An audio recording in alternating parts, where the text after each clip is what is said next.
అంతర్జాతీయ, దేశీయ అతిథులు, పెట్టుబడిదారులకు తెలంగాణతో పాటు హైదరాబాద్ ప్రత్యేకతలు తెలిసేలా ప్రచార సామాగ్రిని సిద్ధం చేశారు.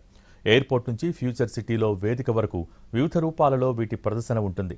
రహదారి వెంట తెలంగాణ చారిత్రక కళారూపాలతో, తెలంగాణ రైజింగ్ నినాదాలతో భారీ హోర్డింగులు, డిజిటల్ స్క్రీన్లు నెలకొల్పారు. ప్రభుత్వ ప్రతిష్టాత్మక పథకాలతో పాటు మహిళలు, యువత, రైతులు, మానవ వనరులు తదితర అంశాలను ఈ హోర్డింగ్స్లో పొందుపరిచారు.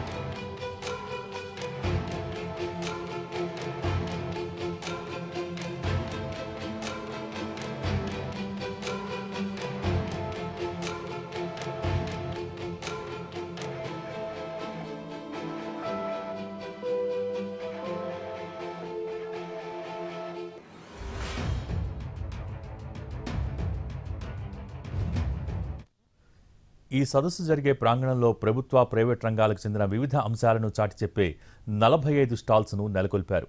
ఇందులో AI university, skills university, young India integrated residential స్కూళ్లు, వైద్య, పర్యాటకం, ఐఐటి హైదరాబాద్, ఫార్మా, క్రెడాయిలకు సంబంధించిన స్టాల్స్ ఉన్నాయి.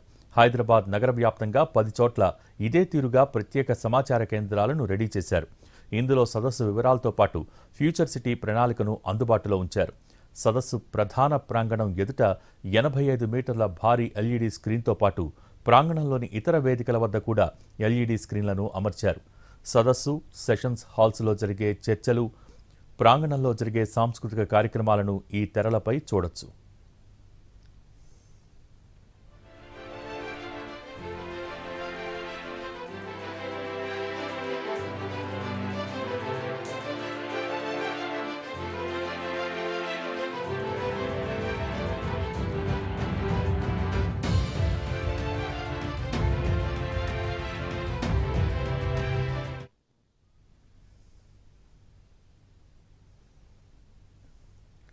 ఇక నగరంలోని ప్రధాన చారిత్రక కట్టడాలు, ప్రభుత్వ భవనాలపై లైటింగ్ ఏర్పాటు చేశారు.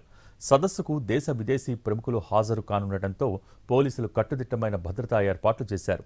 రాచకొండ కమిషనర్ ప్రత్యక్షంగా పర్యవేక్షిస్తున్నారు. సుమారు 1000 సీసీ కెమెరాలతో సదస్సు ప్రాంగణంతో పాటు పరిసరాలను కూడా అనుక్షణం గమనించేలా ఏర్పాట్లు చేశారు. సీసీ కెమెరాలను నేరుగా సెంట్రల్ పోలీస్ కమాండ్ కంట్రోల్ రూమ్కు అనుసంధానం చేశారు. అనుమతి కార్డు లేకుండా ఎవరినీ లోపలికి రానివ్వరు.